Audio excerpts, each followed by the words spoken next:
नमस्ते सबैजनालाई। दलित आन्दोलन विमर्श श्रृङ्खला अन्तर्गत आज हामी चौथो श्रृङ्खलामा छौँ। यो चौथो श्रृङ्खलासम्म आइपुग्दा यो कार्यक्रमलाई आयोजना गरेको थियो मार्क्सिस्ट आउटलुकले र यो कार्यक्रम आयोजना गरिरहँदा नेपाल लाइभ, काठमाडौँ प्रेस, दलित युवा जागरण मञ्च नेपाल समेतको सहकार्यमा यो कार्यक्रम आयोजना भएको थियो। र आज हामी दलित आन्दोलन विमर्शको चौथो श्रृङ्खलामा आज हामीसँग हुनुहुन्छ त्रिभुवन विश्वविद्यालयका उपप्राध्यापक एवं प्रखर लेखक डाक्टर तारालाल श्रेष्ठ सरलाई कार्यक्रममा स्वागत गर्छु। आजको कार्यक्रमको हाम्रो विषय छ दलित साहित्य र सौन्दर्य शास्त्र। हाम्रो यो कार्यक्रम हामी यहाँ जुममा यसरी सरको प्रस्तुति चलिरहँदा मार्क्सिस्ट आउटलुकको Facebook page, Nepal live, Kathmandu press, Mahavir विश्वकर्माको फेसबुक पेज, दलित युवा जागरण मञ्च नेपालको फेसबुक पेज र अर्थ डबली न्युजको फेसबुक पेजबाट फेसबुक लाइभ भइरहेको हुनेछ। आजको विषय दलित साहित्य र सौन्दर्य शास्त्रमा आदरणीय डाक्टर तारालाल श्रेष्ठलाई आफ्नो विषयवस्तु राखिदिनु अनुरोध गर्दछु। र यसअघि म सानो नोटिस भन्छु, हाम्रो कार्यक्रमको फर्म्याट अनुसार हामी सुरुमा सरको कुरा सुन्छौँ, त्यो 30 देखि 40 मिनट सम्भवतः सरको समयअनुसार सरको कुरा सुन्छौँ। त्यसपछि सरको विषयवस्तु सुनिसकेपछि हामी पछिल्लो सेसनमा हाम्रा प्रश्नहरू सरलाई राख्छौँ र त्यसमा हामी त्यसरी हाम्रो छलफललाई अन्तर्क्रियात्मक र झन् बढी प्रभावकारी बनाउने प्रयास गर्छौँ। मैले तारालाल सरलाई आफ्नो विषयवस्तु राख्न अनुरोध गरेँ। धन्यवाद पवनजी। मैले सुने अनुसार मार्क्सिस्ट आउटलुक भन्ने युवाको एउटा सञ्जाल छ, एउटा समूह छ, जहाँ चाहिँ 100 भन्दा बढी युवाहरू सामूहिक रूपले अध्ययन अनि आलोचनात्मक चिन्तन, छलफल, बहस गर्ने गरिएको भन्ने मेरा विद्यार्थी भाइ बहिनीहरूबाट सुन्नमा आउँदा मलाई खुसी लाग्यो। र आज तपाईहरुले थुप्रै श्रृङ्खला गरिसक्नु भएपछि मलाई पनि एउटा विषयमा केही छोटो टकको लागि इन्भाइट गर्नुभएकोमा आइ एम भेरी ह्याप्पी। म धेरै खुसी छु र यो समूहलाई धन्यवाद पनि भन्न चाहन्छु। मलाई चाहिँ तपाईहरुले दिनुभएको एउटा टपिक छ दलित साहित्य र सौन्दर्य शास्त्र। म आफै पनि साहित्यको विद्यार्थी हुँ, साहित्य पढाउने अध्यापन गराउने गर्छु र धेर थोर अध्ययन पनि गर्छु।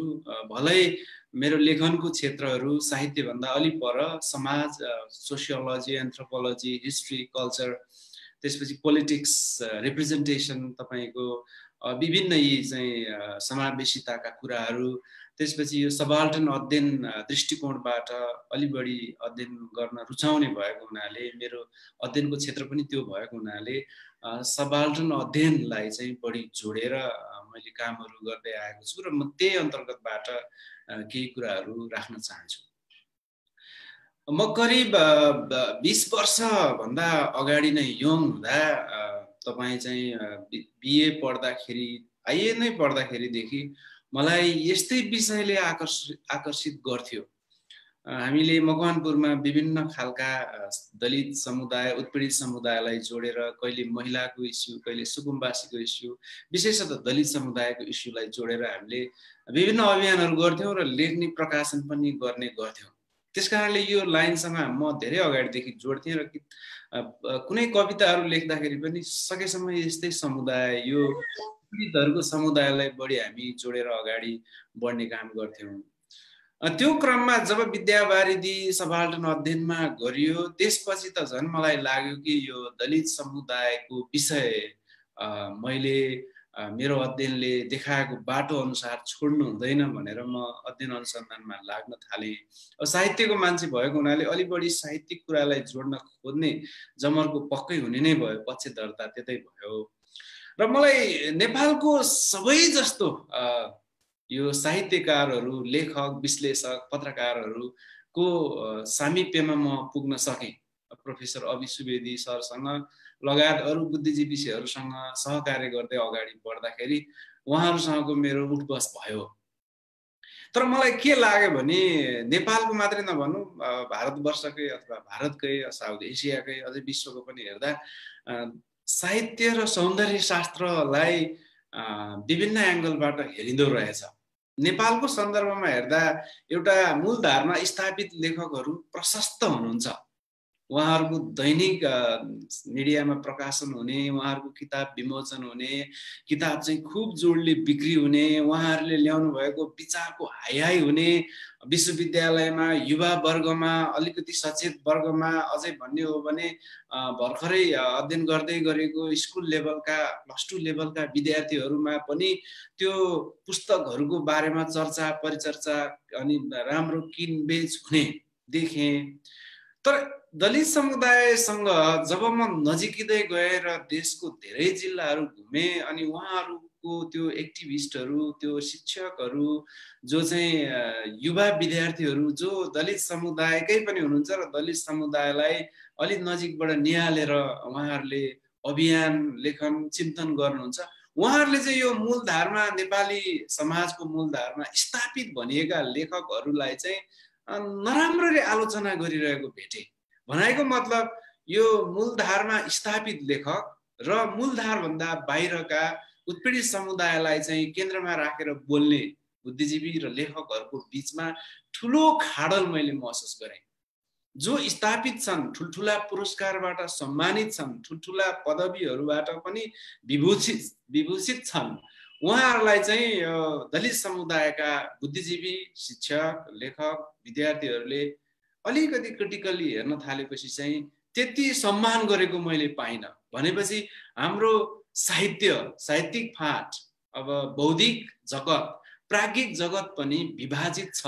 यो भित्र पनि समस्या छ, यो भित्र पनि दरार छ, यो भित्र नि चिरा परेको छ, यो भित्रकोले पनि प्रश्नहरू गर्ने एउटा जमात पनि छ है मूलधारभन्दा बाहिर भन्ने कुरा मैले महसुस गरेँ। जो व्यक्तिहरूसँग म धेरै समय उठबस गरेँ, उहाँहरूको घरमै गएँ, उहाँहरूसँग बहस गरेँ, उहाँहरूको ठुल्ठुलो अन्तर्क्रियाहरूमा पनि मैले भाग लिएँ र जुन जुन कृतिहरूलाई यहाँ पुरस्कृत गरिन्थ्यो त्यो कृतिहरूप्रति उहाँहरूको आक्रोश थियो, आलोचना थियो। अझै भन्ने हो भने नेपालमा ठुल्ठुला बुद्धिजीवीहरू छन् र पदवीहरू पाएका छन्। अब नामै लिएर भन्नुपर्दा भानुभक्त आचार्य, आदि कवि, महान कवि भन्ने एउटा ठुलो तबका छ र वार्षिक रूपले चाहिँ सामान्य स्कुलका भर्खरका भाइ बहिनीहरूलाई पनि उहाँको गुणगान गाउन लाइन्छ, स्तुति गान गर्न लाइन्छ। स्कुलहरूमा ठुल्ठुलो समारोह वार्षिक हुन्छ। कुनै स्कुलमा म आफै पनि प्रिन्सिपल हुँदाखेरि यस्तो कार्यक्रम आयोजना गरियो, ठुल्ठुला गेस्टहरूलाई ल्याएर तपाईँ सहभागी गराइयो।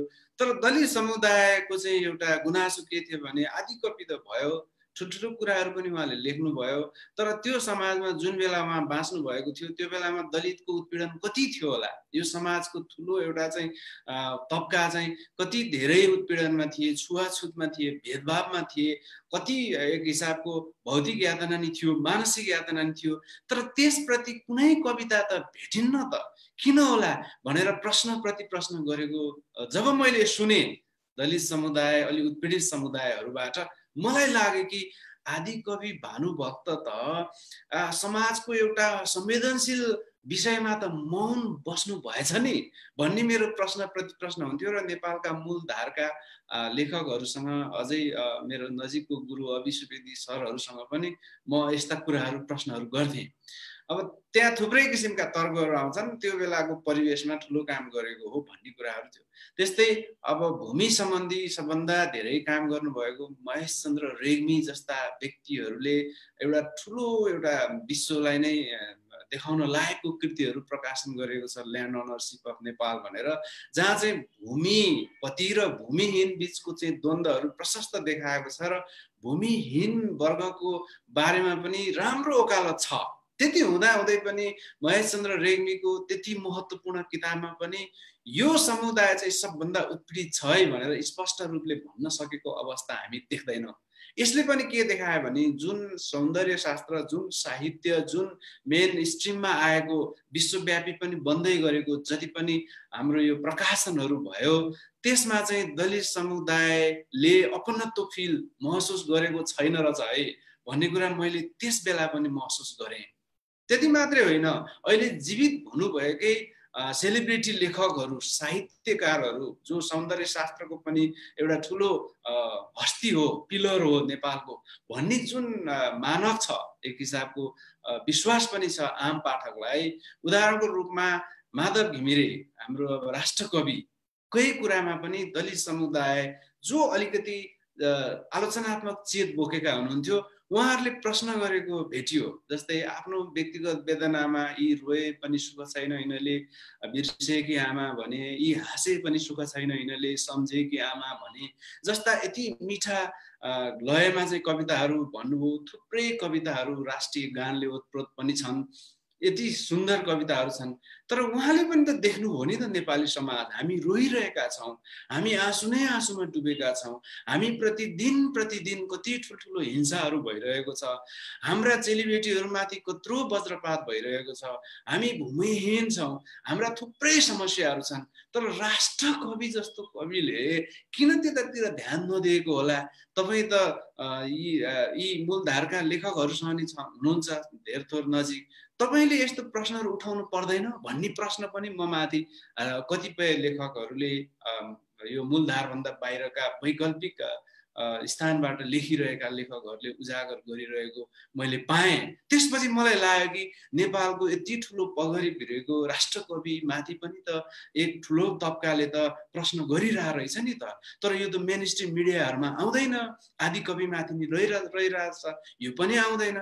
त्यति मात्र होइन, थुप्रै अरू पनि छन्। जस्तै डोरबहादुर बिष्टले ब्राह्मणवाद विरुद्ध एउटा ठुलै एउटा आन्दोलन छेडेकै हो। उहाँको योगदान एउटा स्मरणीय छ।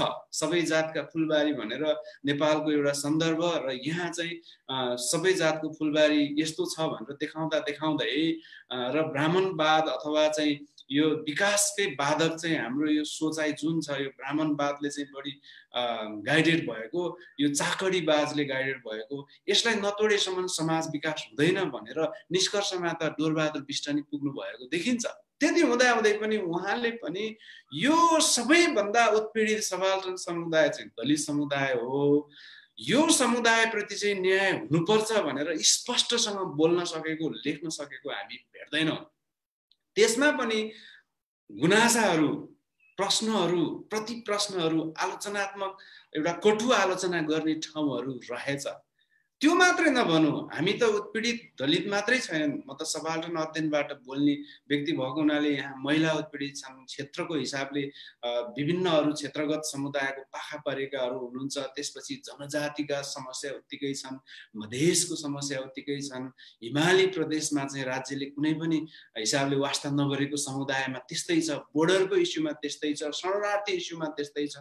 नेपाल त एकदमै यो सबाल्टर्न अध्ययनको केन्द्रभूमि रहेछ अनुसन्धान गर्ने। र त्यस्तो एउटा माहौलमा हर्क गुरुङ जस्तो व्यक्ति देखिनु भयो नेपाली समाजमा कि उहाँलाई त के भन्ने, अब नेपालको एउटा महान हस्ती हो जनजाति आन्दोलनमा, अझै भने नि भौगोलिक रूपले चाहिँ नेपालको म्यापिङ गर्ने कुरामा, त्यसपछि विकासको मोडलको लागि, पुनर्संरचनाको लागि यावत कुरामा धेरै नै ठुलो योगदान गर्नुभएको हर्क गुरुङले पनि त्यति धेरै यो विषयमा वास्ता गरेको, दलित विषयलाई जोडेर अलि यो दलित समुदाय चाहिँ सबैभन्दा तल परेको हो भन्ने किसिमको एउटा चेतना विस्तार र सौन्दर्य शास्त्र यो समुदायलाई चाहिँ जोडेर यहाँको साहित्य, यहाँको भाषा, यहाँको आन्दोलन, यहाँको राजनीति, यहाँको विकास, यहाँका विभिन्न खालका अभियानहरू हाकिनुपर्छ र जनजातिसँग पनि यो जोडिनुपर्छ भनेर अलि राम्रोसँग आवाज उठाएको अहिलेसम्म मैले अध्ययन गर्दा भेटेको छैन। अरू कसैले भेट्नु भएको छ भने अब भोलिको दिनमा हामी बहस गरौँला। त्यति मात्रै नभनौँ, हामीले, म पनि मान्छु, एकदमै पूज्य व्यक्ति हुनुहुन्छ हाम्रो नेपालको एउटा शताब्दी पुरुष, जसलाई अहिले सम्पूर्ण नेपालीले चाहिँ श्रद्धाले शिर झुकाउनुहुन्छ। तर म मात्रै नभनौँ, इन्क्लुडिङ आहुति लगायतका दलित समुदायसँग जोडेर सबभन्दा बढी अध्ययन अनुसन्धान गर्नुहुने र अभियानमा जोडिनु भएका व्यक्तिहरूले पनि प्रश्न गर्नुभयो कि संस्कृतिविद त हुनुहुन्छ, संस्कृतिको एकदम गहिराइसँग अध्ययन विश्लेषण चिन्तन मनन त्यसलाई छुनी सुमसुम्याउने पनि गर्नुभएको छ। तर संस्कृतिकै हैकमले एउटा समुदायलाई चाहिँ हजारौं वर्षदेखि यस्तोसँग थिचिदियो, यस्तोसँग खिचिदियो, जति उठ्न चाहे पनि उठ्न नसक्ने अवस्थामा पुर्याइदियो, यति ह्युमिलिएट गराइदियो, यति आत्मसम्मान गिराइदियो। त्यसकारणले संस्कृतिलाई पनि धेर थोर यो हैकम हो र यसलाई पनि हामीले अलि आलोचनात्मक किसिमले सचेत भएर अगाडि बढाउनु पर्छ है। संस्कृतिलाई बचाउनु पर्छ। संस्कृति महत्त्वपूर्ण कुरा हो, हाम्रो सभ्यताकै एउटा मानक संस्कृति हो। यति हुँदाहुँदै पनि यदि एउटा समुदायलाई अथवा एबीसी अरू थुप्रै समुदायलाई एउटा समुदायलाई चाहिँ माथि पुर्याएर अरूलाई थिच्छन् भने, त्यो नेवार समुदायभित्र पनि छ संस्कृतिले थिचिएका ठुलो समुदाय छ, थिच्छ भने यो चाहिँ अन्याय हो। हामीले यसमाथि पुनर्विचार गर्नुपर्छ, यसमाथि हाम्रो चिन्तन बहस संवाद हुनुपर्छ भनेर शताब्दी पुरुष सत्यमोहन जो अहिले पनि जीवितै हुनुहुन्छ र हामी सबैले मान्छौँ, उहाँले पनि सार्वजनिक रूपले बोलेको लेख्नु भएको हामीले भेटेनौँ। मैले पनि भेटिनँ र मेरो पनि यो एउटा चाहिँ एउटा एकदमै सम्मानका साथ प्रश्न हो। यही कुरा म अभि सुवेदीसँग पनि पटक पटक गर्थेँ। हाम्रो विश्वविद्यालय यत्रा ठुला चाहिँ फिगरहरू प्राध्यापकहरू हुनुहुन्छ, विश्वका अझै एकदमै राम्रा विश्वविद्यालयहरूबाट अध्ययन गरेर आउनुभएको छ। उहाँहरूले पनि विश्वविद्यालयभित्र त त्यति धेरै चिन्तन गरेको देखिँदैन नि सर। यो त न्याय होइन नि त।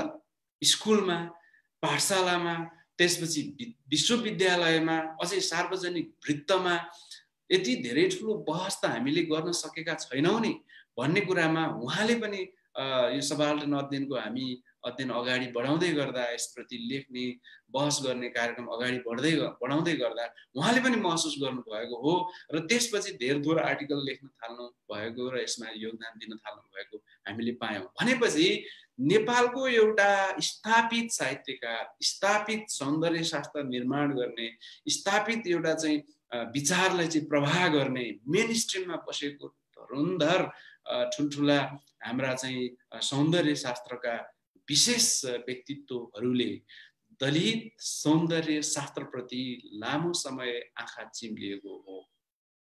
त्यो निष्कर्षमा पुगे र यो उहाँहरूको अधिकार पनि होला। कोही बोल्न चाहनुहुन्न भने जबरजस्ती बोल्नुस् भन्न मिल्दैन।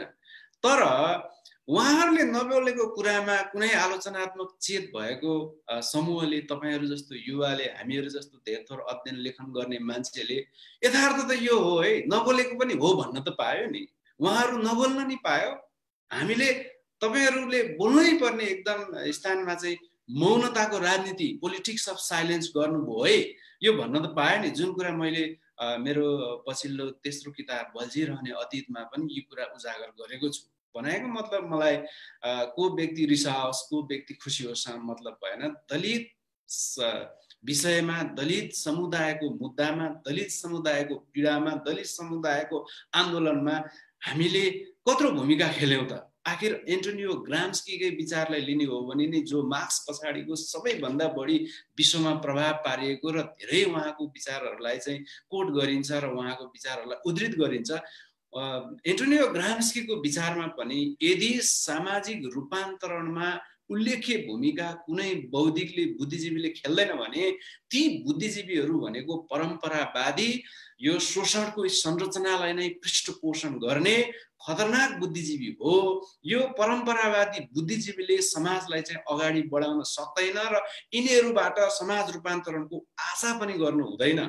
यो परम्परावादी बुद्धिजीवी विश्वभर हाबी छ भनेर जसरी उद्घोष गरियो र बुद्धिजीवीहरूप्रति चाहिँ एउटा विश्लेषण भयो र बुद्धिजीवीको वर्गीकृत पनि गर्नुभयो कि यो परम्परावादी बुद्धिजीवी जो यहाँका पुरेत, पण्डित, त्यसपछि सेनाका हाकिम, पुलिसका हाकिम, अझै भन्ने हो भने शिक्षा लयका चाहिँ अब गेटपालेहरू जो चाहिँ नयाँ विचार आउनै नदिनेहरू, इभन अब भन्ने हो भने परम्परावादी शिक्षकहरू, यी सबै त रूपान्तरणको बाधक हो।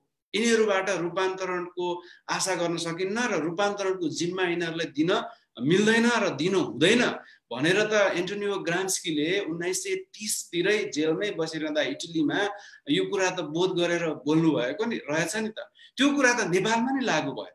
अर्को एक तबका बुद्धिजीवी छन् जो चाहिँ अलि अर्ग्यानिक खालको छ, उनीहरू चाहिँ अलि बढी नयाँ ज्ञानहरूसँग पनि सचेत छन् र विषयविज्ञहरू पनि छन्, आफ्नो क्षेत्रमा उहाँहरूको चाहिँ एउटा राम्रो प्रस्तुति गर्न पनि सक्नेछ, लिड गर्न पनि सक्नेछ।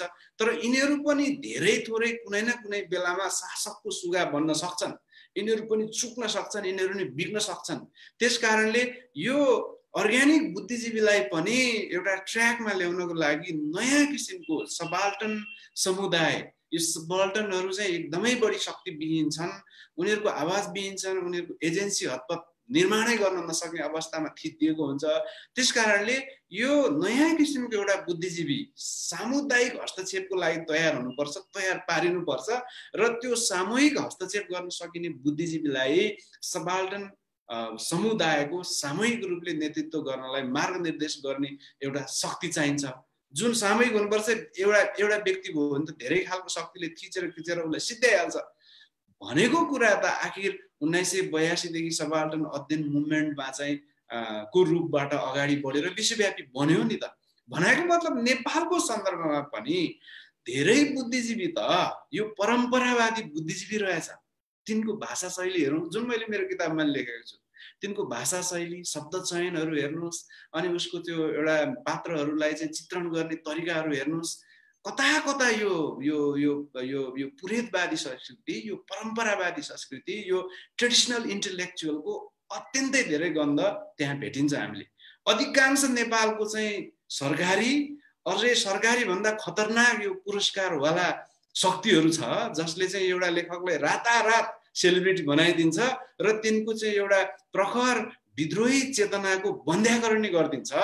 ती ठुल्ठुला पुरस्कारवाला संस्थाहरूले पनि एउटा प्रखर लेखकलाई परम्परावादी विद्रोही विचारको बन्ध्याकरण गर्नलाई बाटो खन्ने खालको मार्गमा डोर्याइरहेको त हामी देख्छौँ नि। उदाहरणहरू हामीसँग थुप्रै छन्।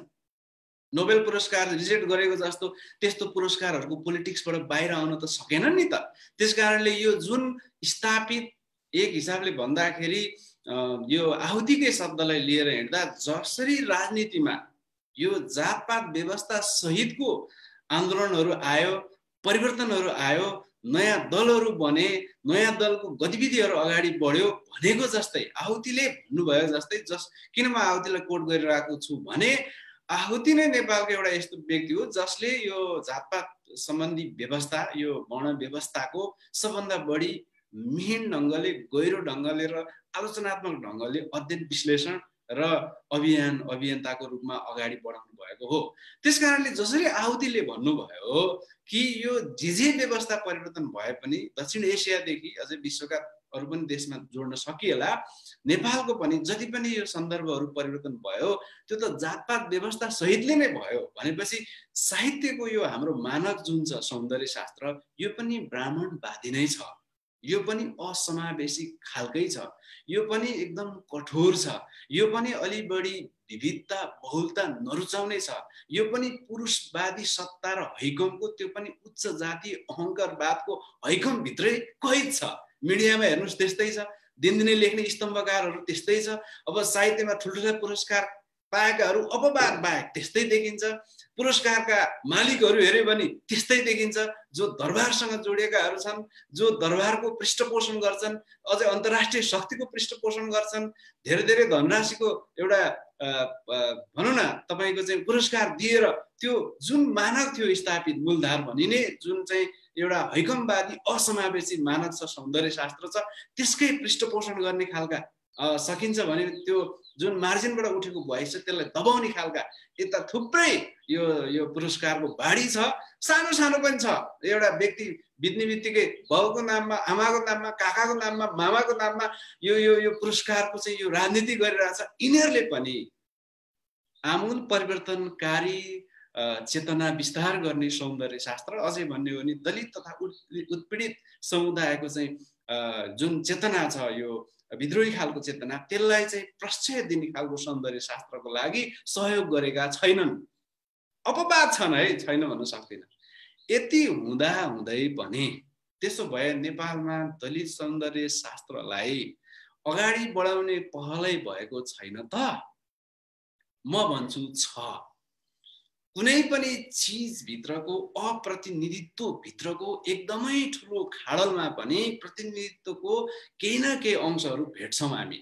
नेपाल मात्रै नभनौँ विश्वभरि नै दलित सौन्दर्य शास्त्र चाहिँ हामी यो वाचित साहित्यबाट सुरु भएको देख्छौँ। अझै भन्ने हो भने सन्त, कबीर, फकीर, सन्यासी, साधुहरूले धेरै अगाडि जो धेरै दलित समुदायका पनि थिए, गैर दलित समुदायका पनि थिए, थुप्रै भारतीय सन्त महात्माहरू दलित समुदायका पनि थिए, विभिन्न त्यहाँभित्र जात वा वर्गको।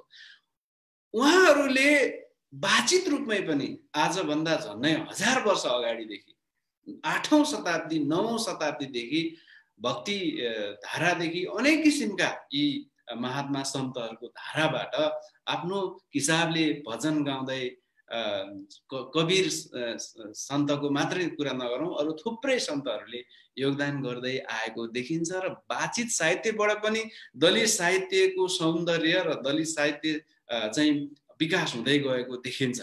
त्यही क्रममा बिस्तारै बिस्तारै भारतमा चाहिँ यो जुन भक्ति धाराबाट यो धार्मिक एउटा चाहिँ विद्रोहबाट अथवा धार्मिक यो चाहिँ सुधारात्मक गतिविधिबाट दलित साहित्यलाई र दलित सौन्दर्य शास्त्रलाई धेरै थोरै अगाडि बढाउन भूमिका निर्वाह गरेकै हो।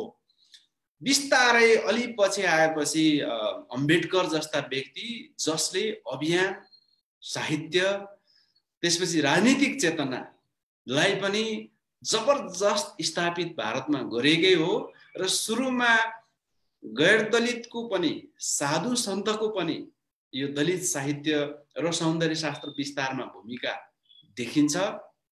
बिस्तारै यो चाहिँ यो धार्मिक, त्यसपछि यो भक्तिवादी धारबाट यो बिस्तारै राजनैतिक सामाजिक आन्दोलन हुँदै आर्थिक लगायत अहिलेका विविध यो वैज्ञानिक आन्दोलनसम्म जोडिन आएको देखिन्छ। त्यही क्रममा नेपालमा पनि दलित साहित्यको र सौन्दर्य शास्त्रको धेरै थोरै प्रभाव परेर यसमा पनि विकास भएको देखिन्छ। दलित समुदायका लेखक, अध्येता, विश्लेषक कम भए होलान्, त्यसकारणले सुरुमा अलिक प्रभावकारी किसिमले गैर दलितकै भूमिका पनि देखिन्छ। नेपालमा विक्रम सम्वत 2003 अथवा 4 देखि भगत सर्वजितको अभियान सुरु भयो। यो अभियान र विद्रोह पनि साहित्य र सौन्दर्य शास्त्रलाई विकास गर्नको लागि अपरिहार्य ओखती रहेछ। जब भगत सर्वजितको भलै यो आन्दोलन धर्मसँग जोडिएको थियो, कर्मकाण्डसँग जोडिएको थियो, त्यति हुँदाहुँदै त्यो भित्र विद्रोह थियो। जनै लगाउनु पर्छ विश्वकर्माहरूले भन्नेसम्मको त्यो एउटा चाहिँ कर्मकाण्डी परम्परावादी एउटा चाहिँ चेतना पनि त्यो भित्र थियो।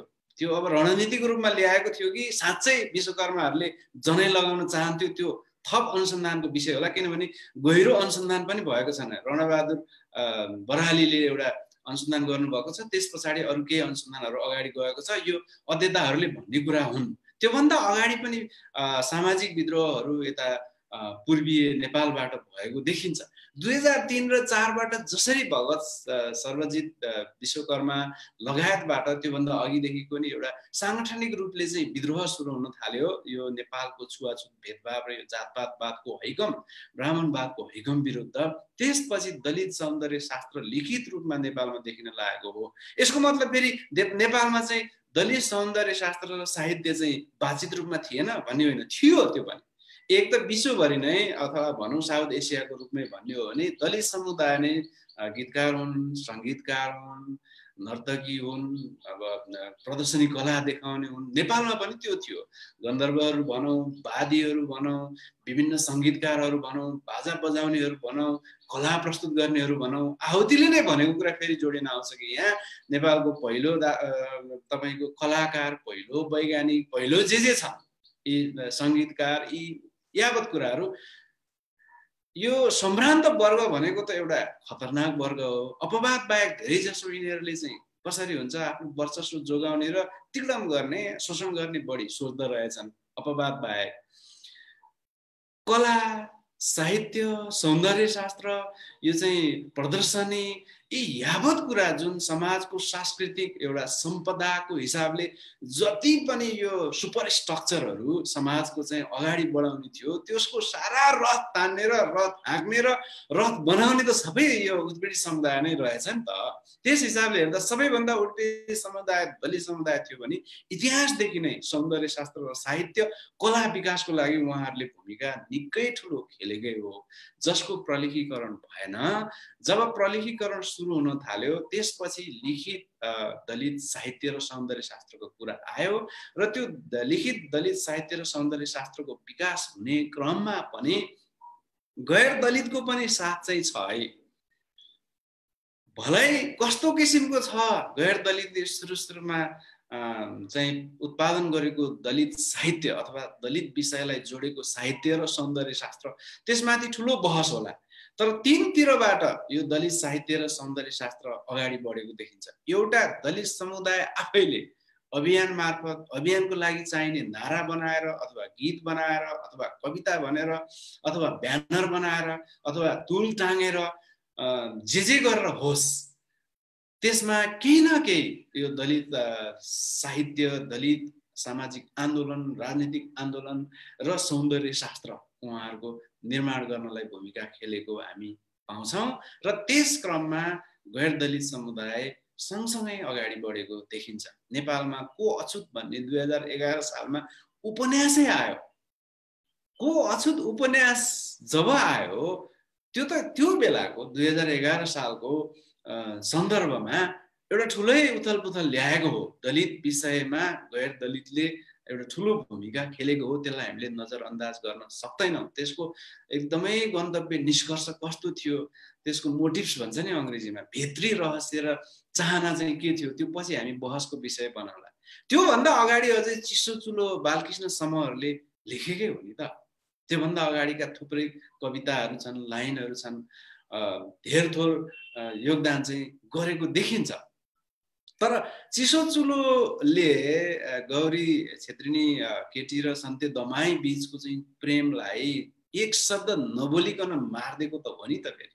त्यसकारणले दलितले दलित साहित्य र सौन्दर्य शास्त्रलाई अगाडि बढाउँदा र गैर दलितले दलित साहित्य र सौन्दर्य शास्त्रलाई अगाडि बढाउँदा बीचको एउटा जुन पोलिटिक्स हुन्छ, एउटा राजनीति हुन्छ, यो प्रस्तुतिको, रिप्रेजेन्टेसनको, प्रतिनिधित्वको, यो एउटा गम्भीर बहसको विषय हो। यो एउटा लामो अध्ययनको, अनुसन्धानको, विश्लेषणको अनि सार्वजनिक संवादको विषय हो। भने पछि यदि मात्रै अहिले बुझौँ कि गैर दलितले पनि दलित साहित्यलाई धनी बनाउन धेर थोर भूमिका खेलेको छ र दलित साहित्य र सौन्दर्यलाई चाहिँ सिद्ध्याउन, यसको चाहिँ विद्रोही चेतनालाई मार्न, यसभित्र अलिकति बल्न लागेको आगोमा पानी हाल्न पनि उद्दत चाहिँ छ है। मधुसूदन पाण्डेको एउटा किताब पढ्नुभयो भने तपाईँले, नेपालका दलितहरू भन्ने पढ्नुभयो भने, दलित साहित्य, दलित जनजीवनमाथि नै आधारित त्यो किताब छ, नेपालका दलितहरू भन्ने मधुसूदन पाण्डेको। तर त्यो किताब पढ्दै गयो भने त्यसले त नेपालको दलित आन्दोलनमा लाग्ने अभियन्ता, त्यसको चाहिँ लाग्नेहरूको गैर दलित समुदायमाथि पनि एउटा अचम्मको चेतना दिन्छ। के देखाउँछ त्यो किताबले भने दलितहरू भनेको एकदमै काम नलाग्ने एउटा समुदाय हो, सधैँ जाँड रक्सीमा रमाउने, सधैँ चाहिँ फोहोर घिनलाग्दो कामहरू गर्ने भनेर एउटा सबल्टन समुदायलाई झन् जो थिचिएको छ, शताब्दीदेखि खिचिएको छ, त्यो माथि झन् ठुलो एउटा चाहिँ बोझ ल्याएर थिचिदिने काम जस्तो गरेको छ। भनेपछि गैर दलित समुदायले दलित समुदायको साहित्य र सौन्दर्य सिर्जना गर्यो भनेर मात्रै पुग्दैन, गर्न त गर्यो, तर कस्तो चेतना विस्तार गर्ने गरी गर्यो, त्यो भित्रको दलितलाई प्रतिनिधित्व गर्ने क्रममा चाहिँ उसको भित्री रहस्य, भित्री राजनीति, भित्री गन्तव्य के थियो भन्ने कुरा चाहिँ आलोचनात्मक चेत भएको पाठकहरूले, यो मार्क्सिस्ट आउटलुक लगायतका जति पनि अध्ययन समूहहरू अहिले बनेका छन् नयाँ युवाहरूको, ती युवाहरूले अब मिहिन ढङ्गले, आलोचनात्मक ढङ्गले यसमाथि अध्ययन गर्नुपर्छ भन्ने महसुस हुन्छ यस्तो किताबहरू पढ्दा।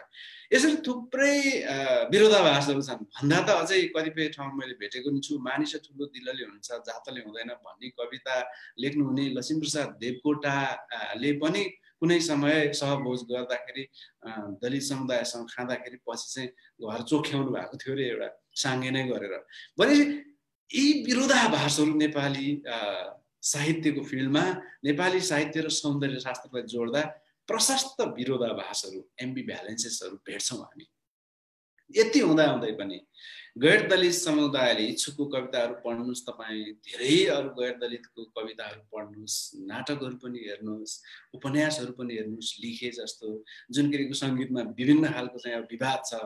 अब खगेन्द्र सङ्ग्रौलामाथि एउटा ठुलै समूहले चाहिँ जुनकीरीको सङ्गीतमा दलित आन्दोलनलाई चाहिँ एउटा विकासे एनजिओ आन्दोलनको जस्तो विकासे हिरो जस्तो बनाएर झन् चाहिँ दलित आन्दोलनको जुन त्यो एउटा औरा थियो विद्रोहको त्यसमाथि पानी खनाएको भन्ने एउटा लामै विवाद छ। लिखे भर्सेस तपाईँ चाहिँ जुनकीरीको सङ्गीत खगेन्द्र सङ्ग्रौलाको हेर्नुभयो भनेदेखि त्यहाँ चाहिँ एउटा लामो यो नेपालको वामपन्थी विचारधाराको व्यक्तिहरूले प्रहार गरेको र आलोचना गरेको देखिन्छ। भनेपछि खगेन्द्र सङ्ग्रौला जो चाहिँ नेपालको एउटा यति प्रखर स्पष्ट वक्ता र निडर वक्ता हो र जो धेरै उत्पीडित पक्षको उसमा वकालत गर्नुहुन्छ र लेख्नुहुन्छ, सधैँ उत्पीडितको पक्षमै वकालत गरेर यो उमेरमा आइपुग्नुभयो। खगेन्द्र सङ्ग्रौलाको एउटा सशक्त उपन्यास जुनकीरीको सङ्गीत त विवाद रहित हुन सकेन र त्यो दलित बल्टन वर्गलाई उहाँले भुत्ते बनाउन रोल खेल्यो भनेर आलोचनाको बाढी बर्सेको छ।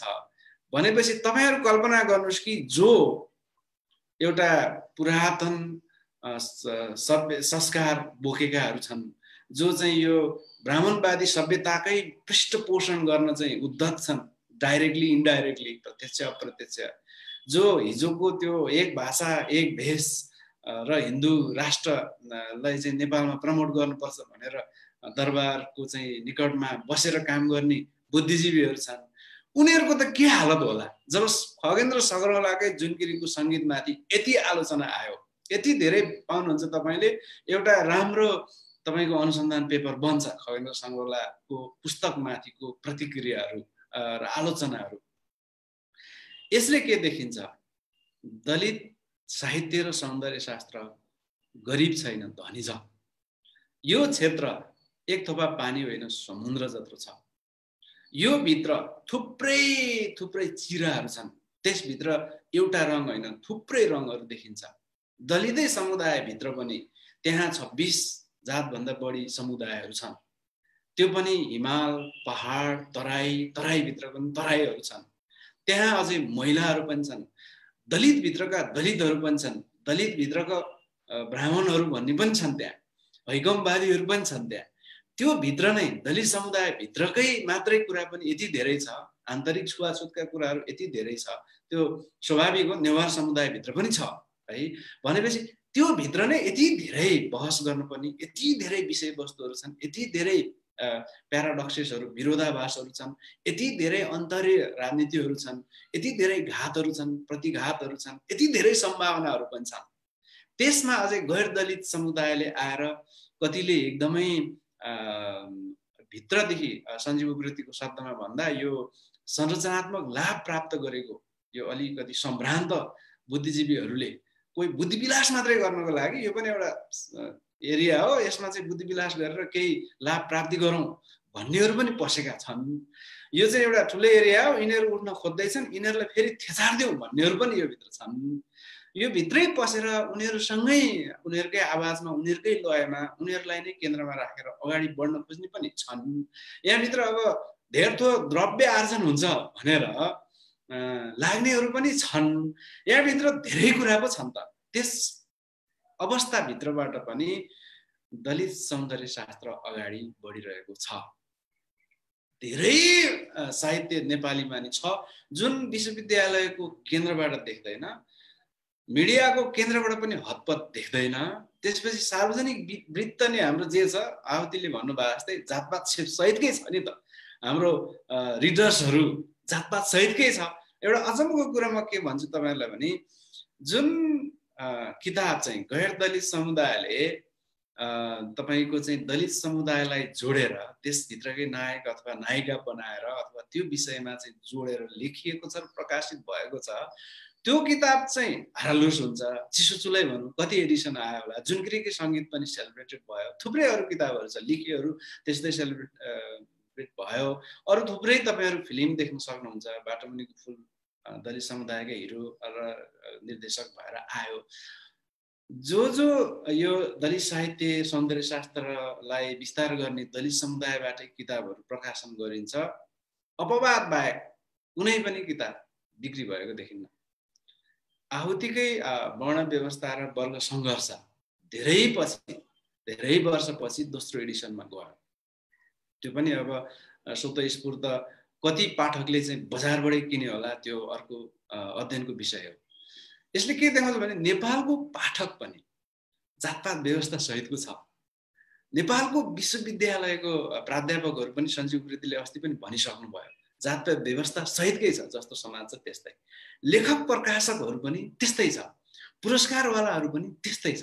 त्यति हुँदाहुँदै पनि दलित सौन्दर्य शास्त्र र साहित्य अगाडि बढिरहेको छ।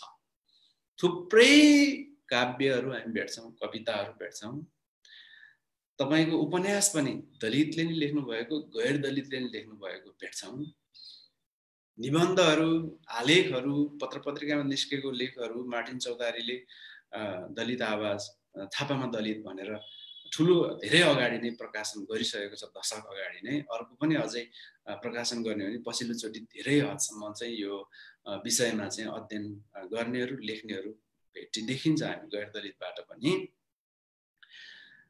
हिजो गैर दलित समुदायले दलित विषयमा लेख्दा बिटुलो बनाइदिन्थ्यो, त्यो माथि लाञ्छना लगाइदिन्थ्यो, समाजबाट चाहिँ अब एक हिसाबले स्टिग्माटाइज गरिन्थ्यो, लाञ्छित बनाइन्थ्यो। त्यो क्रम आज पनि छ है। म आफै पनि त्यो विषयमा चाहिँ लामो समय अध्ययन गरेँ, 4-5 वर्ष एउटा किताब लेखेँ। अहिले पनि म धेर थोर त्यो अभियानमा छु। म नढाँटिकन भन्नुपर्दा अनेस्ट हुनै पर्छ। दलित समुदायकै पेपर लिएर युनिभर्सिटी अफ अक्सफोर्ड पुगेँ 2014-15 मा।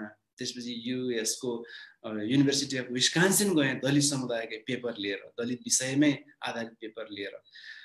तर धेरै लाञ्छनाहरू मैले पनि खपेको छु। गैर दलितलाई पनि दलित विषयमा लेख्दा सहज छैन, यो स्वाभाविक हो। आउतीहरूसँग कुरा गर्दाखेरि यो स्वाभाविक हो, त्यो समेत त्यो पनि फेस गर्छु भनेर तयार भएर आउनुपर्छ।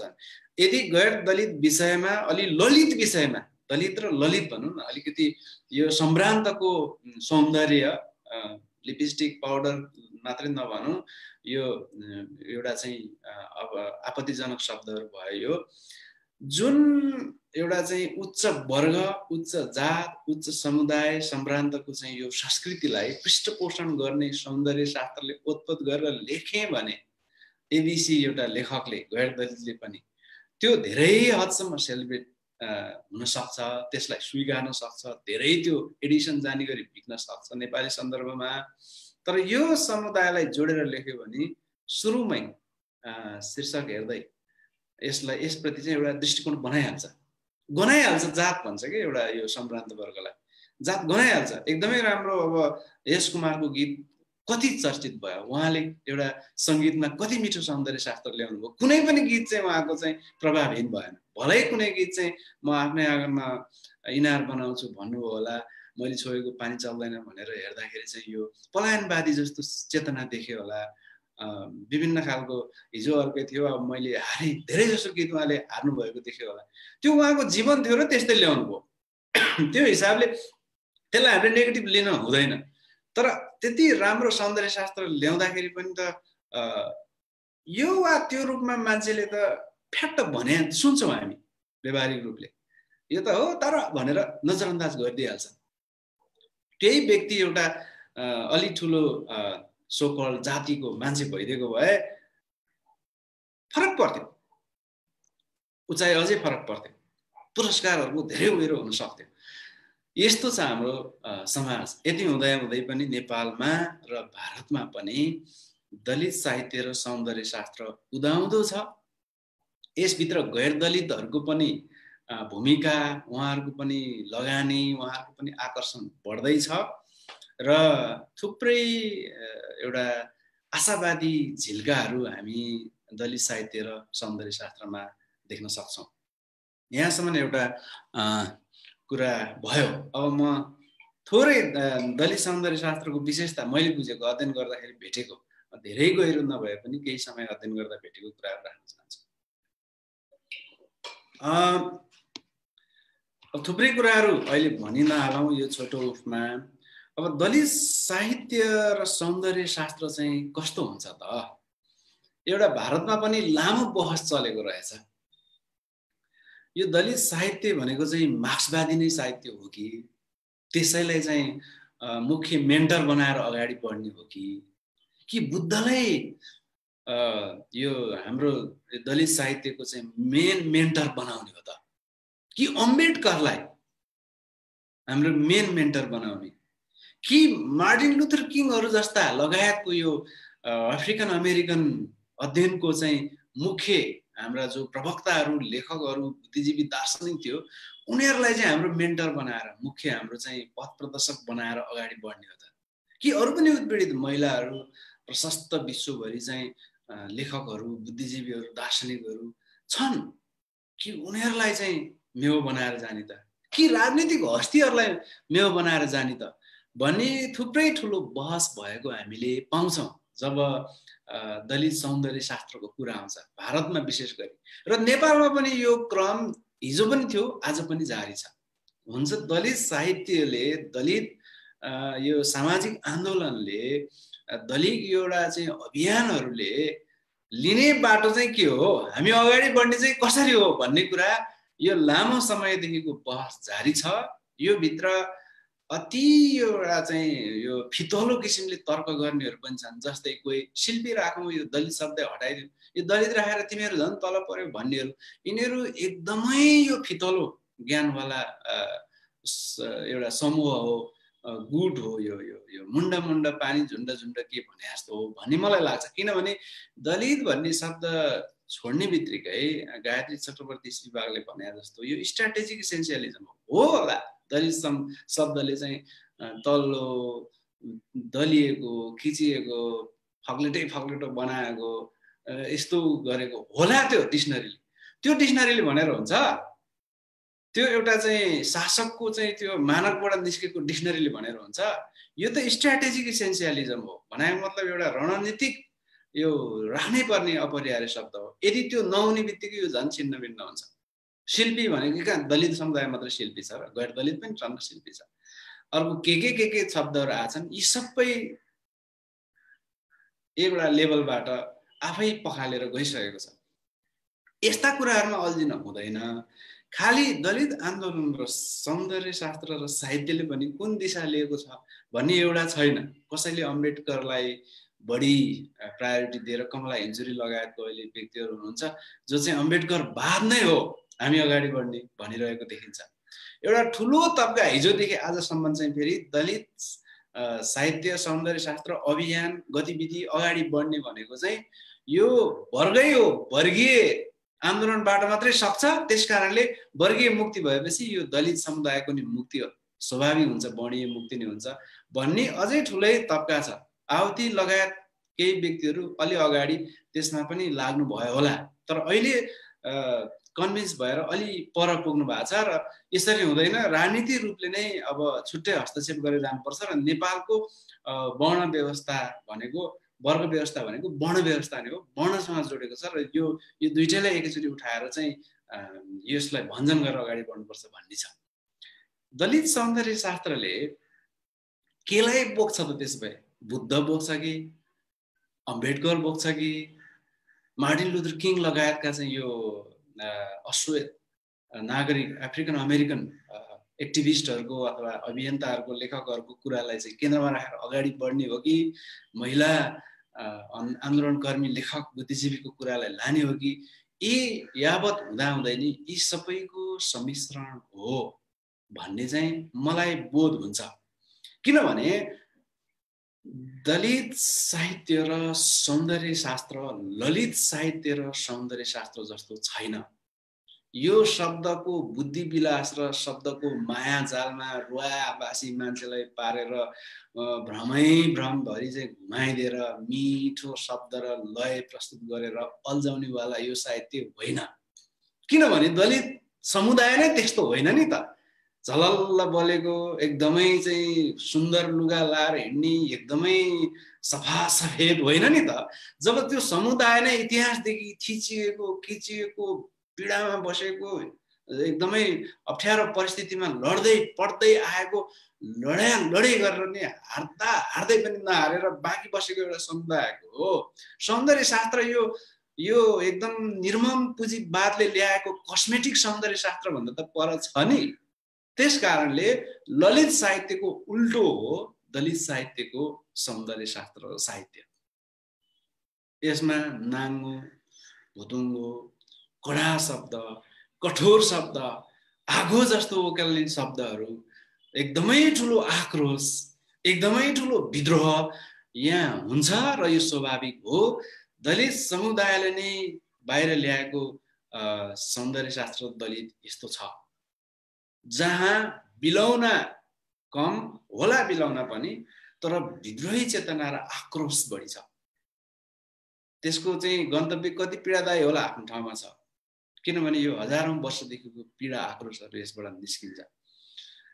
निश्चित रूपले एउटा ठुलो समुदाय चाहिँ यो बौद्ध दर्शन, बुद्धको जुन अभियान थियो, यो ब्राह्मणवादी, यो कर्मकाण्डवादी र यो चाहिँ यो आत्मैदेखि सो स्वाधीन हुने, सो स्फूर्त हुने, एउटा चाहिँ आफ्नो मनलाई आफैले पखाल्ने र आफैले चाहिँ बुद्धसम्म बन्न सक्ने यो एउटा सो राज खालको एउटा चाहिँ महान एउटा चाहिँ चिन्तन थियो, वैज्ञानिक चिन्तन कि तिमी अछुत होइनौ, तिमी नै बुद्ध हौ, you can be a Buddha, you can do it, don't believe on any कर्मकाण्डज। यिनीहरू बहुत चतुर छ, यिनीहरूले सिद्ध्याइरहेछ। यो स्वर्ग नर्क यी अनेक खालका चाहिँ यो मूर्ति पूजा यी सबले तिमीहरूलाई सिद्ध्याउँछ, जुन कुरा चाहिँ थुप्रै सन्तहरूले पनि भारतदेखि नेपालकै हाम्रो जुस्मनी सन्त परम्परा योगमायाहरूले पनि यही कुरा त भन्यो नि त।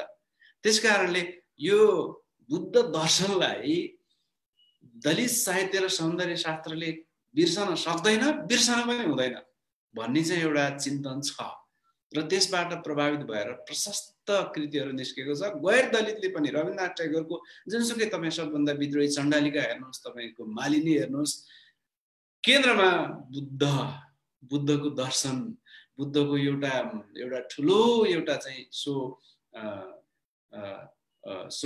प्युरिफिकेसनको जुन यो अशुद्धता शुद्धता भन्ने कुरै सबै भञ्जन गरेको, यो टचेबल अनटचेबिलिटी भनेकै पुरै ध्वस्त पारेको आजभन्दा 2700 वर्ष अगाडिदेखि यो दर्शन दलित साहित्य र सौन्दर्य शास्त्रमा छ र मलाई पनि लाग्छ व्यक्तिगत रूपले चाहिँ यो हुनुपर्छ।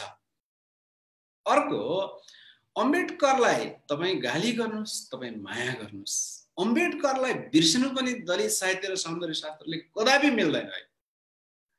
जसरी नेपालको सन्दर्भमा पनि दलित साहित्य र सौन्दर्य शास्त्रको कुरा गर्दा, अभियानको कुरा गर्दा, राजनीतिको कुरा गर्दा आहुति लगायतका केही व्यक्तिहरू छन्, टीआर विश्वकर्मा भयो, सर्वजित भगत सर्वजितकै कुराहरू आए, जो एउटा चाहिँ व्यक्तिहरू छन्, अहिले जीवित भएको आहुति भन्नुभयो होला। त्यसपछि पनि अरू थुप्रै एउटा बौद्धिक लेभलमा पनि एउटा यो पब्लिक नभनौँ, हाम्रो चाहिँ अर्ग्यानिक इन्टेलेक्चुअलहरू उत्पादित भएको छ। कुनै एउटा फिल्डमा डक्टरेट हासिल गर्नुभएको छ, कोही विदेश बसेर पनि अभियान गरिरहनु भएको छ, कोही नेपालमा पनि अभियन्ता मात्रै धेरै अध्ययन नगरे पनि धेरै ठुलो योगदान गरेर हिँड्नु भएको छ, महिलाहरू पनि छन्। यी व्यक्तिहरूलाई जसरी नजरअन्दाज गर्न सकिन्न, झन् अम्बेडकरलाई त नजरअन्दाज गर्न सक्दै सकिन्न। भलै मार्क्सवादी, अलि बढी कट्टर मार्क्सवादीहरूले बौद्धिक धर्म दर्शनमा गएर भिक्षुनै बनेको मान्छे, पुरै क्रान्तिकारी राजनीतिक हुनुपर्ने मान्छे, यसरी चाहिँ त्यत्रो जीवनको अन्तिम क्षणमा झन् ठुलो योगदान गर्ने बेलामा गेरु वस्त्र धारण गरेर हिँडेको भनेर आलोचना गर्ने पनि छन्।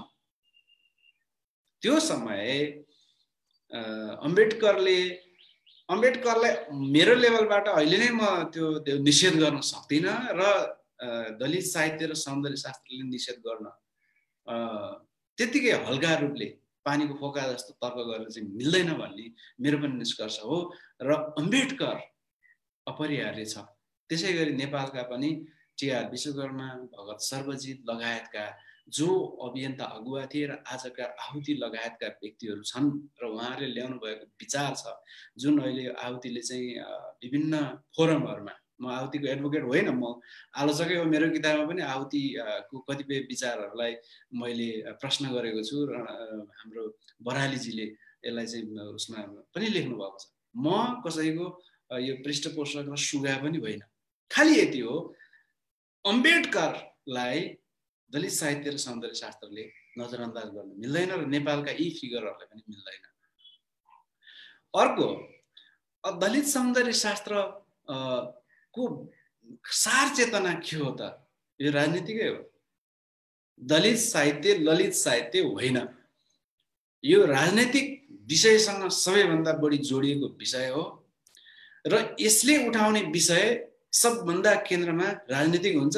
भलै कुनै एउटा व्यक्तिको भिलाउना होला, भलै एउटा व्यक्तिलाई चाहिँ एउटा पात्रलाई चाहिँ अब विविध हिसाबले त्यसलाई थिचिरहेको होला, आखिर धर्मसँग जोडेको पनि राजनीति छ, कुनै पनि विषय राजनीतिसँग जोडेको छ।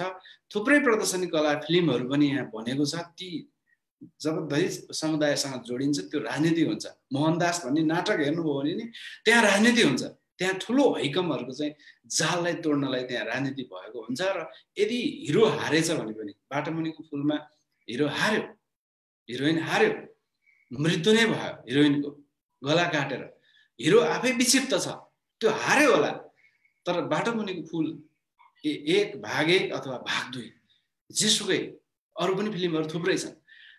एउटा लामै लिस्ट अनुप सुवेदीले राम्रोसँग यसमा विश्लेषण गरेर लेखि पनि रहनु भएको छ। यी सिनेमाहरूले पनि राजनीतिक विषयलाई जबरजस्त उठाइरहेको छ। त्यस हिसाबले दलित सौन्दर्य शास्त्र अन्ततः राजनीतिक सौन्दर्य शास्त्र हो र यसको केन्द्रमा विद्रोह हुन्छ, यसको केन्द्रमा आगो भुरभुराइरहेको हुन्छ र यसले अन्ततः जसरी अम्बेडकरले अन्हाइलेसन अफ कास्ट भन्यो, यो जातपातलाई चाहिँ पुरै निर्मूल पार्ने गरी छप्काउनु पर्छ भन्यो, अन्हाइलेटै गर्नुपर्छ भन्यो। दलित सौन्दर्य शास्त्र र साहित्यले कसरी भन्यो त्यो आफ्नो ठाउँमा छ, कतिको प्रखर रूपले भन्यो आफ्नो ठाउँमा छ। जातपातवादलाई समूल नष्ट गर्न चाहन्छ र त्यस कारणले पनि दलित साहित्य ललित साहित्य जस्तो शब्द जाल र भ्रम जाल र बुद्धि विलासमा अडेर बस्दैन, यो निकै विद्रोही छ। त्यस कारणले पनि अधिकांश गैर दलित समुदायका ट्रेडिसनल इन्टेलेक्चुअल र तिनका पृष्ठपोषकले यो विषयलाई राम्रोसँग उजागर गर्न सक्दैन, किनभने सञ्जीव उप्रेतीको शब्दमा संरचनात्मक लाभ प्राप्त गरिरहेको परम्परावादी बुद्धिजीवीलाई यो स्वीकार्य छैन। जातपातवादको समूल नष्ट स्वीकार्य छैन। त्यो यदि स्वीकार्य हो भने आफूले धेरै अगाडिदेखि चलाइरहेको, भोग गरिरहेको एउटा पैतृक महारोगको हिस्सा गुमाउनु पर्ने हुन्छ। त्यस कारणले नै यो साहित्य र सौन्दर्य शास्त्रलाई धेरैतिरबाट आक्रमण भइरहेछ हुन्छ। गैर दलितमाथि नै यो यसमा आवाज उठाउनेलाई प्रहार हुन्छ। त्यस कारणले रुकुम घटना जस्तो यति ठुलो विभत्स घटना घट्दाखेरि पनि संविधान सभा भित्रैबाट पनि त्यो केही पनि होइन भने जसरी अगाडि ल्याउँछ। यो त्यसकै श्रृङ्खला हो। दलित साहित्य र सौन्दर्य शास्त्रलाई स्थापित गर्ने, मूलधारमा ल्याउन नदिने एउटा जुन आदिमकालदेखि चलिआएको परम्परावादी बुद्धिजीवी अभियन्ता र त्यसका पृष्ठपोषकहरू छन्, तिनीहरूबाट खतरा छ दलित साहित्य र सौन्दर्य शास्त्र। यो स्थापित हुन नदिने शक्तिहरू निकै सक्रिय छ दलित साहित्य र सौन्दर्य शास्त्रलाई। तैपनि भारतदेखि विश्वका धेरै ठुल्ठुला विदेशी एनआरएन जस्ता अथवा उतै बसेर एउटा शक्ति आर्जन गरेका बुद्धिजीवीहरूले पनि दलित साहित्यलाई र सौन्दर्य शास्त्रलाई समानान्तर साहित्य र सौन्दर्य शास्त्रको रूपमा स्थापित गर्दैछ र यो हुनेवाला छ। अहिले जुन अवस्थामा होस्, दलित साहित्य र सौन्दर्य शास्त्र क्रमशः विकसित हुँदै गइरहेको छ। हामी चाहन्छौँ, हामी जस्ता अभियन्ताहरू लेखकहरू चाहन्छन् यो सम्पन्न हुँदै जाओस्। थप सम्पन्न त हुँदै गइरहेकै छ। अझै तीव्र रूपले गैर दलित विदेशी नागरिक बुद्धिजीवी हरूको पनि सहकार्यमा दलित समुदायलाई नै अगुवा अगाडि राखेर केन्द्रमा राखेर दलित साहित्य र सौन्दर्य शास्त्र अगाडि बढ्नुपर्छ। अब थुप्रै कुराहरू मैले भन्न सकिनँ आज। मेरो बहस चाहिँ यहाँ अहिले प्रस्तुति चाहिँ यहाँ टुङ्ग्याउँछु। सरलाई डाक्टर तारालाल सरलाई धेरै धेरै धन्यवाद। धेरै महत्त्वपूर्ण जानकारीहरू, महत्त्वपूर्ण विश्लेषण सरले राखिदिनु भयो। हामीलाई धेरै कुरा स्पष्ट हुने मौका हामीले पायौँ। हामीलाई केही प्रश्नहरू आएका छन्, मलाई प्राइभेट मेसेजमा पनि आएको छ। यहाँ एभ्रिवान गर्नु पनि प्राइभेट मेसेजमा पठाउनु भएछ। विप्लव कुमारले प्रश्न गर्नु भएको छ। म त्यो सरलाई त्यो प्रश्न पढेर सुनाउँछु, सरले त्यसको उत्तर दिनु होला। नेपाली साहित्यमा मात्र नभई पुरै दक्षिण एसियामा दलितको नामलाई गालीको शब्दको रूपमा प्रयोग गर्ने थुप्रै प्रगतिशील कहलिएका साहित्यकार छन्। यो जडसूत्रताको ध्वंस कसरी हुन सक्थ्यो, के हुनुपर्ने थियो, के भएन र अब के हुनुपर्छ? विप्लव कुमारको प्रश्न छ एउटा। विप्लव कुमारजी शब्द त म के भन्न चाहन्छु भने यो पनि एक हिसाबले यो मेन स्ट्रिमको यो सम्भ्रान्त परम्परावादी तपाईको चाहिँ सौन्दर्य शास्त्रबाट उम्किन नसकेको हो। तपाई डिक्सनरीमा के मिनिङ त्योसँग छोडिदिनुस् न। म आफै पनि यदि तारालाल श्रेष्ठ चाहिँ डाक्टर तारालाल श्रेष्ठ नभएर दलित समुदायको हो भने अझै म शक्तिशाली हुन्थे भन्ने मलाई महसुस छ। किनभने म इतिहासदेखि मलाई यति ठुलो कठोर चाहिँ दमनले चाहिँ थिचेको छ, त्यसको म हिसाब किताब खोज्ने थिएँ कि त्यही मेरो इतिहासलाई देखाएर। त्यो इतिहास भलै मेरो राम्रो छैन, मेरा आफन्तहरू रेप भएका होलान्, मारिएका होलान्, कुटिएका होलान्, बाटोमा हिँड्दाखेरि पनि सामन्त कुनै घोडाबाट ओर्लेर मेरो जीवन साहित्य बिगारिस भनेर चाहिँ लछार पछार गरेर घोडालाई पिट्ने लठीले पिटिएको होला। त्यसपछि मेरो परिवार विस्थापित भएको होला। भगत सर्वजितको चाहिँ पुरै परिवार विस्थापित भएको छ र दलित आन्दोलनमा लाग्ने निकै अगुवाहरू चाहिँ विस्थापित बनेको छ। तर यो विस्थापित, यो कठोर, यो कुरूप, यो एक हिसाबले हेर्दाखेरि हारेको जुन इतिहास छ, यो ठुलो शक्ति हो मित्रहरू। यसैले देखाएर यसैलाई चाहिँ प्रमाणको रूपमा प्राज्ञिक रूपले पेश गरेर तपाई लड्नुस् न। हो, हामीलाई थिचेकै हो, हामी किचिएकै हो, इतिहासदेखि हामीलाई पेलेकै हो, त्यसको हामी यही शब्द राखेर यसलाई सम्मानको रूपमा स्थापित गरेर अधिकार खोज्छौँ। जसरी पनि हामीलाई अधिकार चाहिन्छ, अझै भन्यो भने विशेष अधिकार चाहिन्छ भनेर लड्नुस् न। कहाँ त्यो एउटा शब्दसँग लडिरहनु भएको? शब्द के कुनै शब्द राम्रो छ, तपाईको एकदमै राम्रो शब्द राख्नु भयो भने तपाईको कर्म केही न कामको छ भने त्यो शब्दको गरिमा हुन्छ। र यहाँ थुप्रै मान्छेहरू जो ठुल्ठुला राजा महाराजा छन्, नाम कति राम्रो छ, के हामी राम्रो मानिरहेछौँ र त्यसलाई? त्यसकारणले दलित शब्दमा अपमान छँदै छैन। यो त गायत्री चक्रवर्ती विभाग पढ्नुस्, स्ट्राटेजिकल इसेन्सियलिजम पढ्नुस्। यो नराम्रो देखिन्छ, देखिँदा देखिँदैन यसलाई प्रयोग गर्नुको विकल्प छैन। दलितको बारेमा दलितहरू बोल्दाखेरि आफ्नै जाति नस्लवादी कुरा गरे जस्तो देखिन्छ, तैपनि तपाईले आफ्नै समुदायलाई घृणा गरेर तपाईँ अगाडि पुग्नुहुन्न। हेर्दाखेरि चाहिँ यो अलि सही कर्म होइन जस्तो। म नेवार छु, म नेवारको बारेमा, खोकनाको बारेमा म बोल्न थालेँ भने यो नस्लवादी भयो भन्ला, तैपनि नबोल्यो भने झन् हाम्रो आन्दोलन उत्पीडितहरूको चाहिँ शक्ति ध्वस्त हुन्छ। त्यसकारणले यो शब्दलाई गाली गरेर ध्वस्त आफै हुने आत्मघाती कदममा अगाडि नबढ्नुस् भन्ने मेरो यो व्यक्तिगत एउटा आग्रह हो र मैले बोध गरेको कुरा हो। भोलिको दिनमा मैले अर्कै कुरा बोध गरेँ भने सार्वजनिकले भन्ने छु, अहिले चाहिँ त्यतातिर नजानुस्। धन्यवाद सरलाई। अर्को हामीसँग अर्को प्रश्न छ। यो प्रश्न चाहिँ चन्द्र घिमिरेजीले राख्नु भएको छ।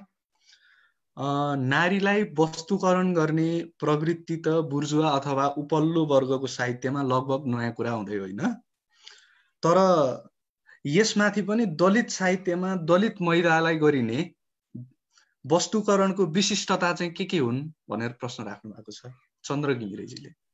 संसारभरि जब सामन्तवाद र यो शक्तिको हैकम हावी हुन्छ, सबैभन्दा उत्पीडित, सबैभन्दा कमजोर सबाल्टर्न वर्ग समुदाय हुन्छ। मेरो अध्ययनले नेपाली सन्दर्भमा सबाल्टर्न अध्ययनबाट हेर्दा सबैभन्दा पिँधमा हुत्याइएको, शक्तिविहीन बनाइएको समुदाय महिलाभित्र पनि दलित महिला हो र त्यसभित्र पनि उत्पीडित क्षेत्रका, उत्पीडित समुदायका सबभन्दा गरिब दलित महिला होला। त्यसकारणले नेपालको कुनै पनि मुभमेन्ट चल्दा एक नम्बरमा दलित महिलालाई राख्नुपर्छ म भन्छु। किनभने इतिहासदेखि तपाईँ भारतको केरलादेखि अनेक ठाउँमा जानुहोस्, अस्ति 1903-10 सम्म पनि दलित नारीहरूलाई छाती ढाक्ने अधिकार थिएन। त्यो चाहिँ खुला राखेर हिँड्नु पर्थ्यो। यदि कुनै महिला, दलित महिलाले आफ्नो वक्षस्थल ढाकेर, स्तन ढाकेर यदि सार्वजनिक स्थलमा आएको देखेमा दण्डित गरिन्थ्यो। सबभन्दा बढी वस्तुकरण दलित महिलालाई गरियो, किनभने सबभन्दा कमजोर उनीहरू थियो नि त। अहिले पनि सोझै प्रेमको नाममा दलित मारियो नि त, किनभने सबभन्दा कमजोर नेपालमा अहिले पनि दलित समुदाय छ। आर्थिक रूपले, सामाजिक रूपले, सांस्कृतिक रूपले, पहुँचको हिसाबले सबै। अब यसको विरुद्धमा चाहिँ अब हिजोदेखि कलम चलाउने, समाउनेहरूले चाहिँ अन्याय गर्यो, यिनीहरू नि साम्प्रदायिक भयो। अब हामी पनि समाउँछौँ। अब हाम्रो चाहिँ यो श्रमजीवी हातहरू कलमजीवी पनि हात हुन्छ। हाम्रो पनि हातका औँलाहरूले अब चाहिँ तपाईँको चाहिँ कम्प्युटरको की समात्छ भन्ने जब यो चेतना आयो, झन् बढी विद्रोह हुँदो रहेछ नि त। किनभने त्यो त दिन चाहँदैन। एउटा नङ्गेली भन्ने एउटा महिलाले तपाईँको केरलामा चाहिँ आफ्नो वक्षस्थल स्तन छोपेर बाहिर निस्किँदाखेरि उसलाई ठुलो कारबाही हुन लाग्दा उनले स्तनै काटेर लौ तिम्रो चाहिँ यो जरिवाना भनेर दिँदा ती रगतताम्य भएर मृत्युवरण गरेको र उनलाई हतार हतार लगेर शासकहरूले जलाइरहँदाखेरि उसको श्रीमान खेतमा काम गर्दै गर्दा थाहा पाएर दौडिँदै आउँदा श्रीमतीको लास जल्न थालिसकेपछि त्यही लासमा श्रीमान पनि जलेको र जिउँदै पुरुष सती गएको समेत इतिहास छ। यस कारणले यदि वस्तुकरण हुन्छ भने सबैभन्दा कमजोर हुन्छ। किन खोकनामा सबभन्दा बढी चाहिँ अहिले तपाईँको विकास, राष्ट्रिय गौरवको विकासको नाममा विनाश लगेको भन्दा त्यहाँ खोकनाको समुदाय झ्यापु समुदाय थियो र उनीहरूलाई चाहिँ उनीहरूको बोली, उनीहरूको थुप्रै कुराहरू चाहिँ कमजोर छ भन्ने लागेर लग्यो होला नि।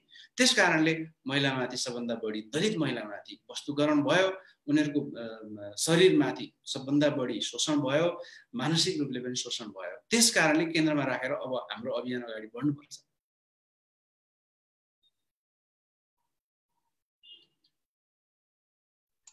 धन्यवाद सर। अर्को एउटा प्रश्न छ हामीलाई रूप एन पोखरेल, सायद रूपनारायण पोखरेलजीले सोध्नु भएको फेसबुकमा। उहाँले सोध्नु भएको छ अन्तर्दलित छुवाछुतको समस्याको अन्त्य कसरी हुन सक्छ भन्ने प्रश्न उहाँले राख्नु भएको छ। हाम्रो रूपजी चाहिँ लेखक हुनुहुन्छ र उहाँ चाहिँ पेन्सिल्भेनिया युएसए मा बस्नुहुन्छ। उहाँ नेपालको भुटनिज रेफ्युजी समुदायको एउटा बुद्धिजीवी, एउटा अग्रज बुद्धिजीवी हुनुहुन्छ र सक्रिय अभियन्ता नै हुनुहुन्छ। म उहाँलाई धन्यवाद दिन्छु यो प्रश्नको लागि। सबभन्दा कमजोर समुदाय जहाँ हुन्छ, जो हुन्छ, भित्र विकृति झन् बढी त्यहाँ हुन्छ के। अब धेरै अब बुद्धिजीवीले चाहिँ तिमीहरू भित्र नि त छुवाछुत छ नि भन्छन् र मलाई पनि त दलित समुदायको बारेमा चाहिँ खुब आवाज उठाएर हिँड्छस्, लेखेर हिँड्छस्। तेरो जातभित्र पनि नेवार समुदायमा प्रशस्त छ नि त। हो छ, नेवार समुदायमा नि छ। जयस्थिति मल्लले नै अझै नेपालमा स्थापित गरेको भन्छ त्यो नेवार समुदायको मल्लकालको कुराहरू आयो। त्यो हो, त्यो ऐतिहासिक ब्लन्डर हो। त्यसकारणले मेरो परिवार, मेरो समुदायले यो जातपात मानेर महाशोषण गरेछ भने यसलाई म ठिक हो भन्नै सक्दिनँ। म पनि सार्वजनिक रूपले माफी माग्न चाहन्छु र मेरो तर्फबाट भयो भनेदेखि म सुधार्छु र मेरो आफन्त तर्फबाट भएछ भने पनि यो बेठिक हो भन्छु। म भन्छु नै। हाम्रै आफन्तहरू पनि कास्टिस्ट छन्, किन ढाँट्ने? हाम्रै समुदाय पनि कास्टिस्ट छन्, कास्टिस्टै छन्। दलित समुदाय पनि कास्टिस्ट छन्। कसले भरिदियो? दलित समुदायले त कास्ट व्यवस्था लगाएको त होइन नि, अरू कसैले लगाइदियो। तर यति धेरै सांस्कृतिक हैकमदेखिले त्यसको ब्रेन वास गरिदियो कि त्यहाँबाट निस्किन हत्त सहज छैन।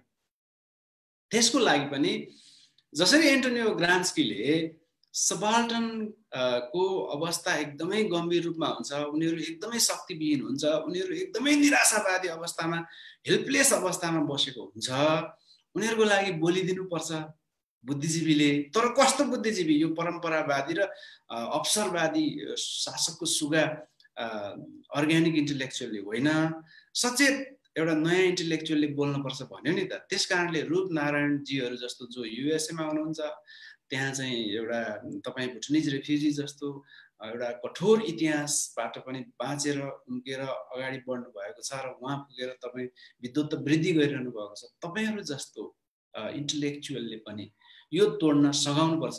त्यहाँभित्र आफै स्वतःस्फूर्त यो चाहिँ निस्किनेवाला छैन।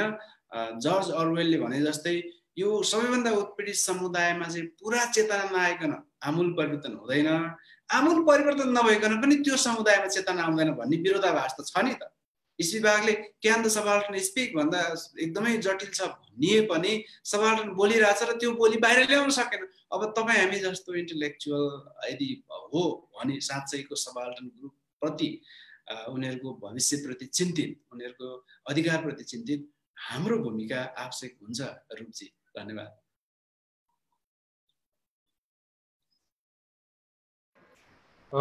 यहाँ हाम्रो पवनजीको समस्या भएर उहाँ निस्किनु भएछ, इन्टरनेटमा डिफिकल्टिज भएर।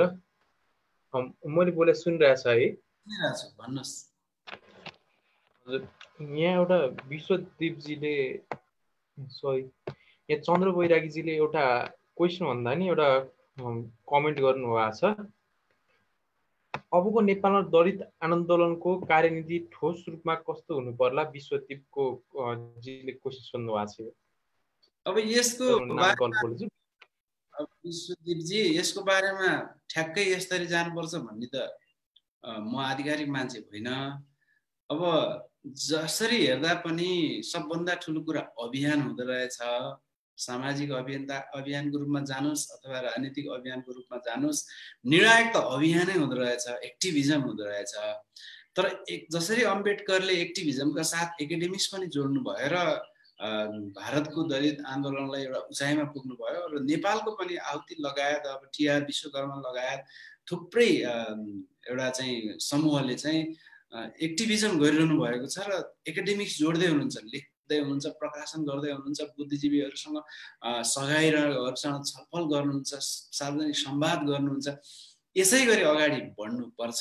म त भन्छु विद्यालय सानो नर्सरी भन्दा अलि माथि पुग्ने 1 क्लास 2 क्लासदेखि पाठ्यक्रमभित्र हाम्रा पुर्खाहरू विभेदकारी थिए, हाम्रा पुर्खाहरूले धेरै ठुलो अन्याय गरे, हाम्रो पुर्खाहरूको चाहिँ महाभूललाई हामीले सच्याउनु पर्छ भन्ने चेतना विस्तार हुने पाठ्यक्रमहरू बनेर यो सहअस्तित्वको आहुतिहरूले भन्नुभए जस्तै अन्तर्घुलनको यो संरचनात्मक लाभांशको चाहिँ प्राप्त गर्ने समुदायले र हामीले अब हातेमालो गर्नुपर्छ र सबभन्दा बढी उत्पीडितलाई विशेष अधिकारसहित अगाडि बढ्नुपर्छ भन्ने चेतना चाहिँ विश्वविद्यालय plus super specialization PhD post PhD गर्नेहरूको पनि चासोको विषय बन्यो भने अभियानले पनि सही बाटो पक्रिन्छ भन्नेमा विश्वास गर्ने मान्छे भएको हुनाले त्यही एक्टिभिजम र एकाडेमिक्सलाई जोडेर ठुलो सार्वजनिक संवाद बहस मन्थनबाट निष्कर्षमा पुग्नुपर्छ। यहाँ नेपालमा पनि छिन्न भिन्न छ दलित आन्दोलन। कोही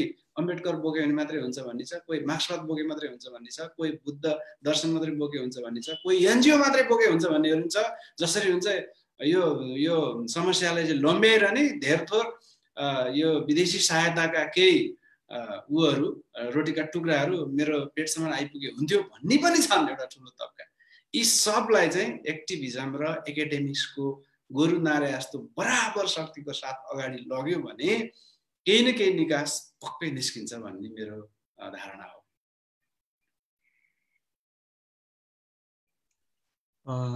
हामी कार्यक्रमको झन्नै अन्त्यमा आइपुगिसकेका छौँ। यति बेला यही विषयवस्तुमा आधारित रहेर विकास विश्वकर्माले तपाईँलाई सरलाई प्रश्न राख्ने इच्छा व्यक्त गर्नुभएको छ। म आदरणीय विकास विश्वकर्मालाई आफ्नो प्रश्न राख्न अनुरोध गर्छु।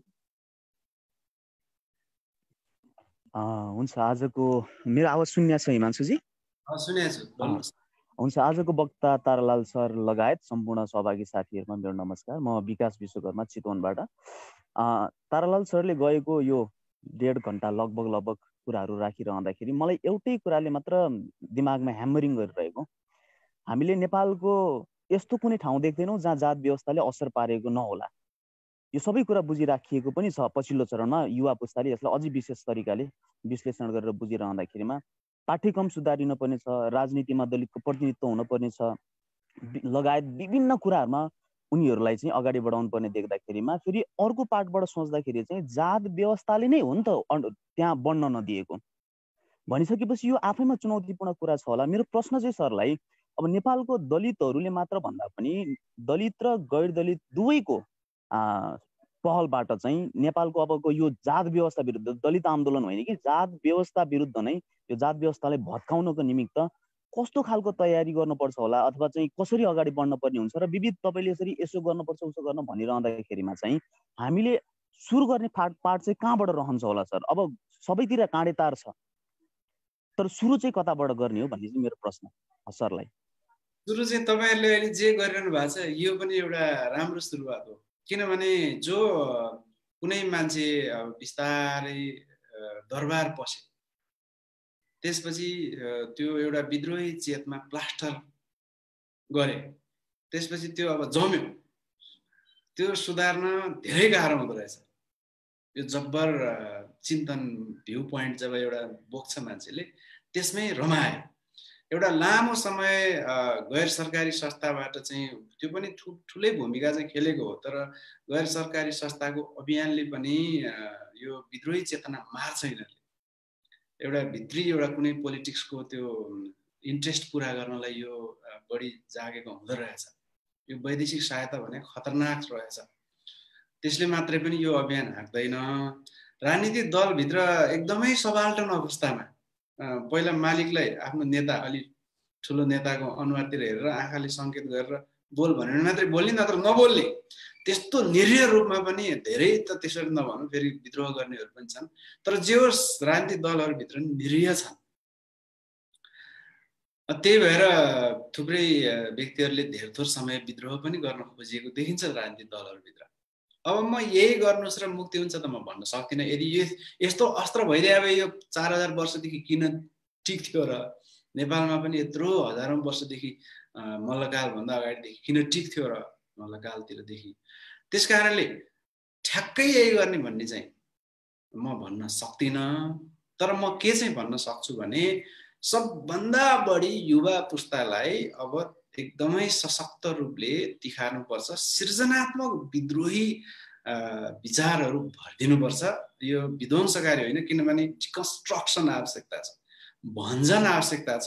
तर दलित साहित्य र सौन्दर्य शास्त्रले नै औल्याएको कुरा के हो भन्दा डिकन्स्ट्रक्सन, एउटा चाहिँ भञ्जन तर सृजनात्मक भञ्जन है, विनाश तर सृजना सहित।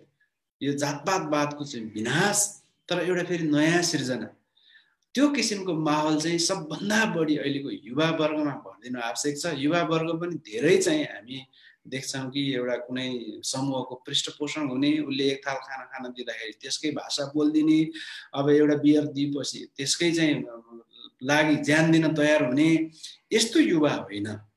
विद्रोही चेतनाको बन्ध्याकरण गरेको युवा होइन, साँच्चैको सशक्त युवा समूह आवश्यक छ। जसरी भारतमा प्यान्थर ग्रुप जो सङ्गीत कला साहित्यसँग पनि निकै सचेत, अभियान पनि निकै सचेत, राजनैतिक चेतना पनि भएको, वैज्ञानिक अहिलेको समय अनुसार चल्न सक्ने र यो विश्व दृष्टिकोण पनि बोक्न सक्ने, स्थानीय दृष्टिकोण पनि बोक्न सक्ने, राष्ट्रिय चिन्तनलाई पनि समायोजन गरेर जान सक्ने खालको तपाईहरु जस्तो 100 युवा चाहिँ युनाइटेड छ भने जस्तै ठाउँ ठाउँमा सयौं हजारौं युवाहरू चाहिँ यसरी आलोचनात्मक चेतले अगाडि बढ्यो भने चाहिँ धेरै ठुलो उथलपुथल हुन्छ विकासजी।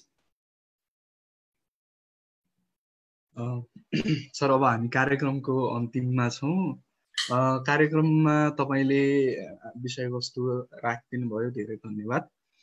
त्यसबाहेक अब प्रश्नहरू हामीले कति लिन सक्यौं कति सकेनौं, त्यसबाहेक पनि सरलाई केही प्रश्नहरू, यो प्रश्न आइदिएको भए म यो यसको चाहिँ उत्तर दिन त्यो दिँदाखेरि चाहिँ मेरा कुरा अझ स्पष्ट हुन्थे, अझ प्रष्ट हुन्थे भन्ने सरलाई केही बाँकी छ भने सरले इन्डिङ रिमार्क्स दिनु होला।